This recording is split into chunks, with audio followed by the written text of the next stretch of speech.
Begin recording.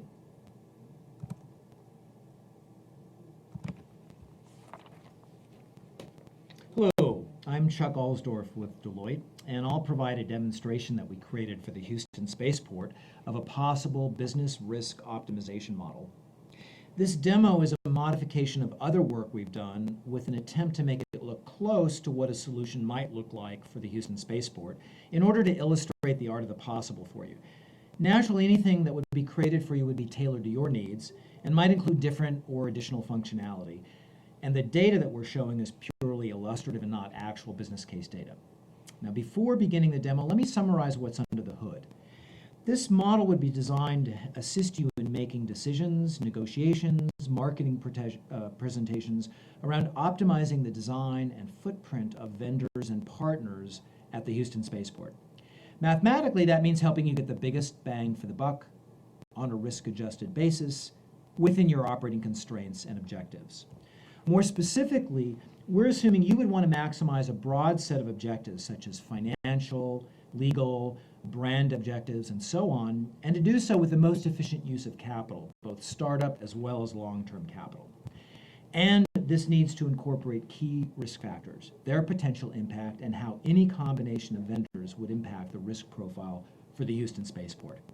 For instance, we assume you would want to base decisions on arriving at a right balance between minimizing safety risks, maximizing reliability, minimizing environmental impacts, and minimizing operating and other implementation risks. Essentially, your decisions involve a challenging set of trade-offs.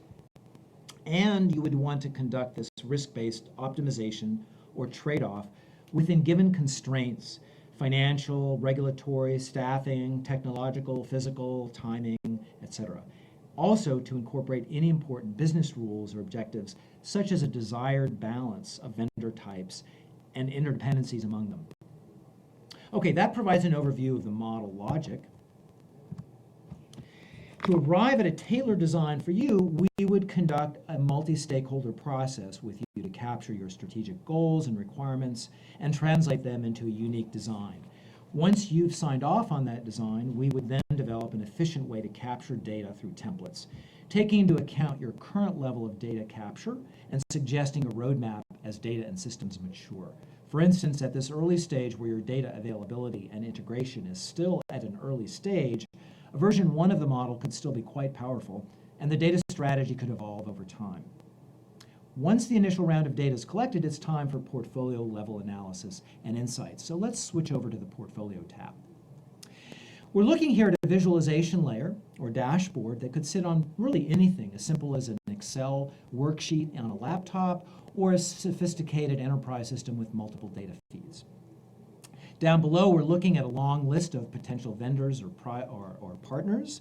We see the overall ROI of each one that represents all of the underlying criteria that have been measured and weighted and combined. We're showing the highest to lowest ROI in rank order right now. Here in the middle, we have the efficient frontier or efficient portfolio curve. Each dot, blue dot on this curve, represents the biggest bang for the buck, the most benefit for whatever your constraint may be. In this case, startup costs. Could be human, staffing, acreage, any constraint that you may have. Over on the left is a visualization layer that will show graphically any possible portfolio combination graphically. In a moment, Ingrid will walk through that capability.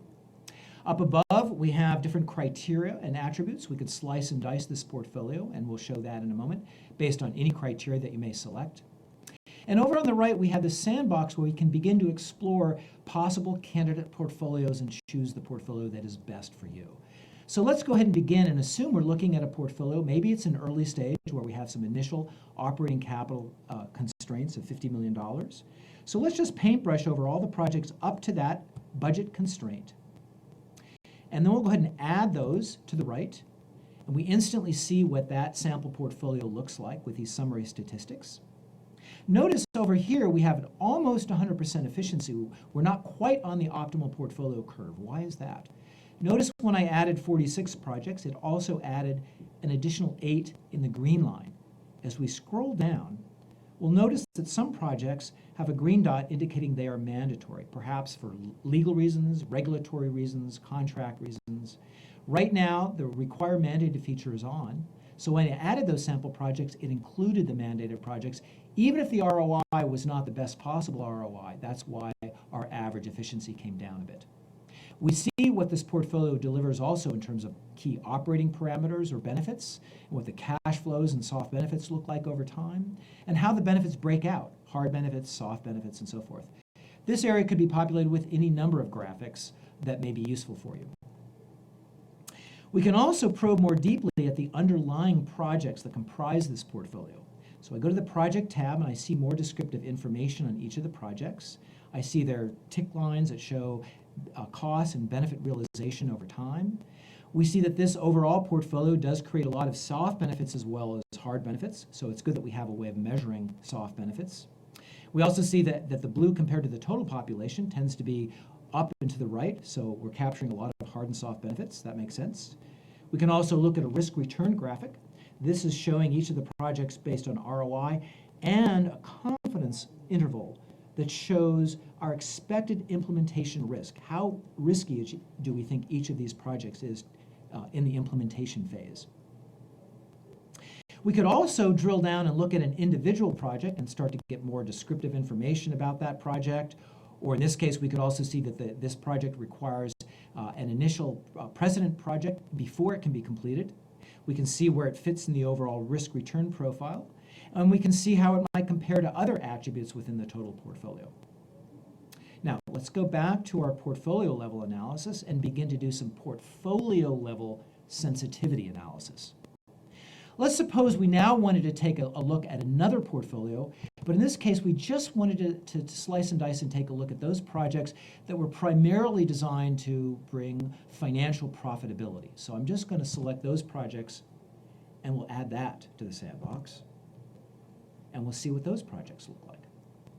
Notice that, again, we're well below the 100% efficiency because we're just focusing on one attribute, and we're not capturing all the other strategic benefits as well.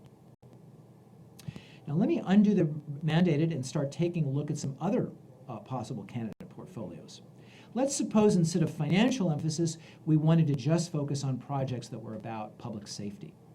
So I'm going to go down here and I'm going to prioritize projects based on public safety, highest to lowest. Let me grab the top one of those, and we'll add that to the sandbox on the right, and we'll see what that portfolio and its summary statistics look like.